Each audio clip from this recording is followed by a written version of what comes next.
नमस्कार दर्शकों, मैं रूबी सिंह चौहान और आप देख रहे हैं किन्नी टाइम्स। किन्नी टाइम्स परिवार की तरफ से कल यानी 14 अगस्त को एक भव्य और गरिमामय आयोजन का सफलतापूर्वक आयोजन किया गया। ये आयोजन समर्पित था bar association Saket, bar association Karkardooma Shahdara, bar association greater Noida के नवनिर्वाचित पदाधिकारियों के सम्मान में। मल्लू फार्म में ये शाम सजी थी सम्मान, संगीत और सांस्कृतिक रंगों से। मुख्य आकर्षण की बात करें तो कार्यक्रम की शुरुआत देशभक्ति गानों से हुई, जिससे बेहद भावुक और सुंदर स्वर में प्रस्तुत किया अंजलि ठाकुर नाम की एक बच्ची ने। बच्ची के स्वर ने माहौल को देशभक्ति के रंग में रंग दिया।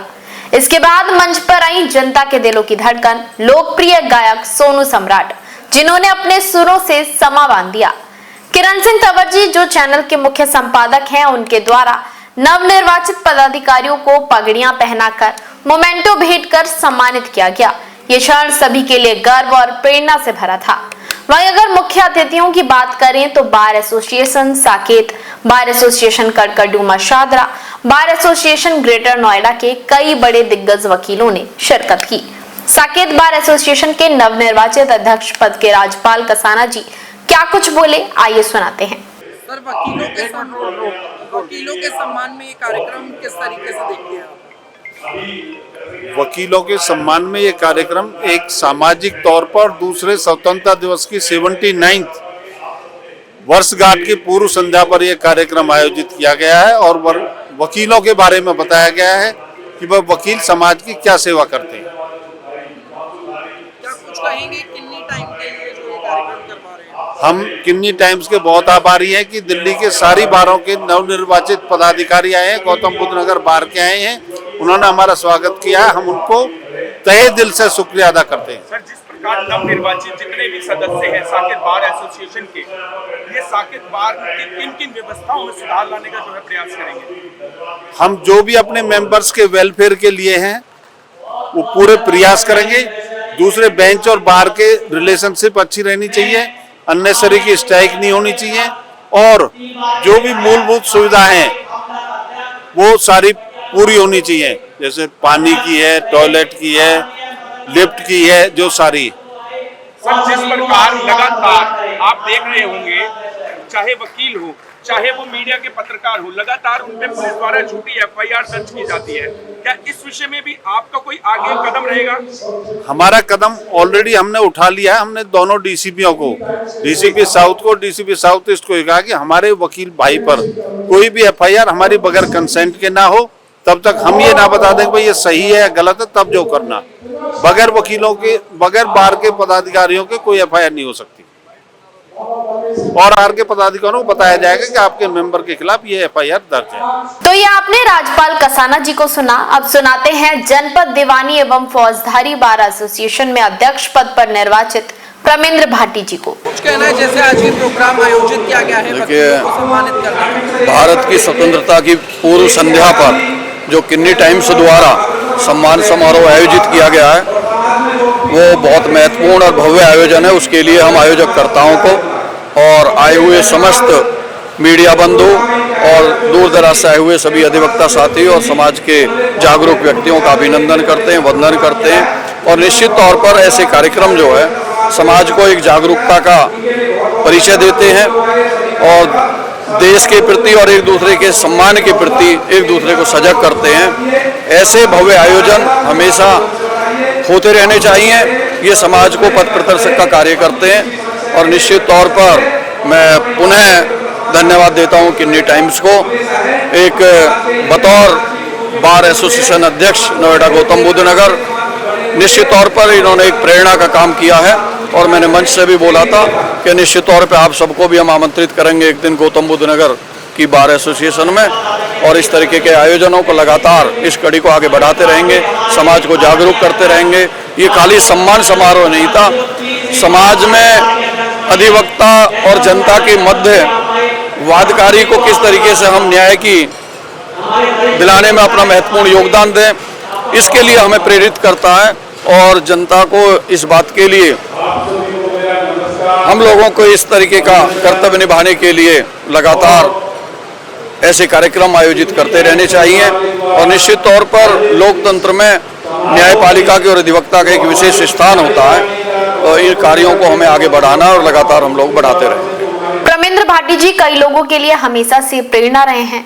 इसी कड़ी में हम आपको सुनाते हैं साकेत बार एसोसिएशन में मानद सचिव पद पर निर्वाचित माननीय सेक्रेटरी अनिल बेसोया जी को। सर, जिस प्रकार नवनिर्वाचित सदस्य जो चुने गए हैं साकेत बार एसोसिएशन के, किस किस प्रकार की व्यवस्थाओं पर बार का जो है ध्यान रहेगा और जिस प्रकार साकेत कोर्ट के अंदर कई बारी अपनी एक घटना सुनने को मिलती है, इसको लेके बार एसोसिएशन आगे क्या रणनीति तैयार कर रहा है, किस प्रकार इस पे कार्य करेगा? जैसा कि आपको पता है, मैं स्पेशली साकेत कोर्ट की बताऊं तो साकेत कोर्ट में जो सबसे बड़ी समस्या है वो हमारे यंग एडवोकेट्स के लिए सीट और चैम्बर्स की है, जो हमने चुनाव में भी ये वादे उठाए थे और हमने पहले दिन से जब से हम चुनकर आए हैं इन्हीं सभी समस्याओं पर ध्यान दिया और जल्दी वहां पर नई सीट और नए चैम्बरों का निर्माण शुरू होने वाला है और हमने काम कर दिया और अपने युवा साथियों के लिए बैठने की व्यवस्था करेंगे और भी बहुत सारी छोटी मोटी समस्या उन पे Saket bar association first day से जब से हम चुनकर आए हैं काम करने के लिए पूरा काम कर रहे हैं और लगे हुए हैं। सर, लास्ट टाइम आपने एक वीडियो में एक बयान था, एक जो आपने देखा होगा पत्रकार और वकील पर हमला हुआ था, जिसमें आपने एक मीडिया बाइट भी दी थी।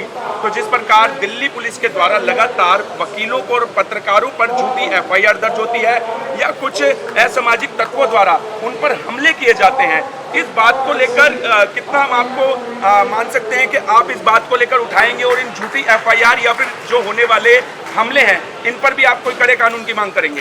बिल्कुल, हमने इसके लिए पहले भी कदम उठा चुके हैं। आपको जैसे कि पता होगा, अभी हाल ही में हमने साकेत कोर्ट में एक स्ट्राइक करी थी जिसमें एक मुकदमा पुलिस वालों ने हमारे वकील साहब के खिलाफ एक झूठा मुकदमा दायर किया था और हमने कड़े शब्दों में पूरी दिल्ली पुलिस को चेता दिया था, उन्हें रिटर्न में नोटिस दे दिया था कि अगर वकीलों के खिलाफ अगर आप कोई भी इस तरह के झूठे मुकदमे करोगे या पत्रकारों के खिलाफ, जैसा कि अभी पीछे सुनने में आया था किसी पत्रकार पे भी उन्होंने ही मारपीट करके उन्हीं के खिलाफ उन्होंने एक झूठी एफआईआर करी, हमने स्ट्राइक करी, कोर्ट में पुलिस की एंट्री बैंड करी और उसके बाद उन्हें वो एफआईआर वापस लेनी पड़ी। उसके लिए पुलिस अगर कोई भी गलत काम करेगी, वकील समाज उनके खिलाफ खड़ा है और वकीलों से इनके सामने उन्हें आगे आकर झुकना ही पड़ेगा, क्योंकि हमारी यूनिटी इतनी स्ट्रांग है। अगर वकीलों के साथ कोई भी अन्याय होगा तो पुलिस के लिए हम ईंट से ईंट बजाने के लिए हमेशा तैयार है। किन्नी टाइम के मंच से जिस प्रकार आज सभी नवनिर्वाचित सदस्यों को जो यहाँ पर सम्मानित किया गया है, इसके लिए 2 शब्द चाहेंगे सर? बिल्कुल, इसके लिए हम किन्नी टाइम्स परिवार का बहुत बहुत धन्यवाद करते हैं कि उन्होंने एक नई प्रथा शुरू करी है। साकेत बार हो, हमारी नोएडा बार से हो या अन्य डिस्ट्रिक्ट बारों से हो, सारे पदाधिकारियों को यहाँ पर बुलाकर जो उन्हें सम्मान दिया उसके लिए हम बहुत ही उनका दिल से आभार व्यक्त करते हैं और एक नई शुरुआत है और किन्नी टाइम्स को हमारी तरफ से बहुत बहुत शुभकामनाएं और हम भी उन्हें विश्वास दिलाते हैं कि कभी भी अगर उन्हें वकील समाज की जरूरत होगी तो हम भी उनके साथ हमेशा इसी तरीके से खड़े हुए हैं। अब आपको सुनाते हैं जनपद दीवानी एवं फौजदारी बार एसोसिएशन में सचिव पद पर निर्वाचित माननीय सेक्रेटरी अजीत नागर जी को। जब भी कोई अधिवक्ताओं की नई कार्यकारिणी बनती है, चाहे वो नोएडा हो, फरीदाबाद हो या साकेत हो, तो उसके सम्मान के लिए सामाजिक लोग आते हैं। अधिवक्ताओं को बेहद अच्छा भी लगता है और इसकी विशेषता ये है कि अधिवक्ता सामाजिक होते हैं, समाज की कुरीतियों को दूर करते हैं, जितने भी समाज की समस्याएं अवगुण होते हैं उनको कोर्ट के माध्यम से हटाते भी और समाज में एक नया संदेश देते हैं। अधिवक्ताओं के सम्मान के बाद ये स्थिति क्लियर हो जाती है कि समाज अधिवक्ताओं का खुले दिल से स्वागत करते हैं और उसी का आज एक उदाहरण हमें यहाँ देखने के लिए मिला जो किन्नी टाइम्स ने किया। एक बहुत ही भव्य और अच्छा स्वागत है। नोएडा से हम और हमारे अध्यक्ष जी आए हैं और साकेत बार जो पूरे भारत में डिस्ट्रिक्ट कोर्टों में सबसे अच्छी कोर्ट है, जिसका रोल मॉडल पूरे भारत में दिखाया जाता है, उनके नवनिर्वाचित सचिव साहब जो हमारे साथी भी है, अनिल बेसोया जी है, अध्यक्ष है, राजपाल कसाना जी भी है, उन्हीं के साथ जो सम्मान हुआ है उस सम्मान के साथ हम सब बहुत अभिभूत है और ये सम्मान हमें वाकई में बहुत गौरवित महसूस करा रहा है। इसी तरह कई बड़े पदाधिकारियों से बात हुई और उन्होंने इस प्रेरणादायक और इस इवेंट की सफलतापूर्वक इसको बधाई दी। इस आयोजन के पीछे जिनका अथक प्रयास रहा, मुख्य संपादक किरण सिंह तंवर जी का विशेष धन्यवाद, जिनके नेतृत्व में किन्नी टाइम्स परिवार ने शाम को यादगार बनाया। इस आयोजन ने न सिर्फ हमारे नए प्रतिनिधियों का हौसला बढ़ाया बल्कि समाज को एकजुट होकर सम्मान देने की संस्कृति को और सशक्त कर दिया। देश विदेश की तमाम बड़ी खबरों के लिए देखते रहें किन्नी टाइम्स। वीडियो को लाइक करें, चैनल को सब्सक्राइब करना ना भूलें।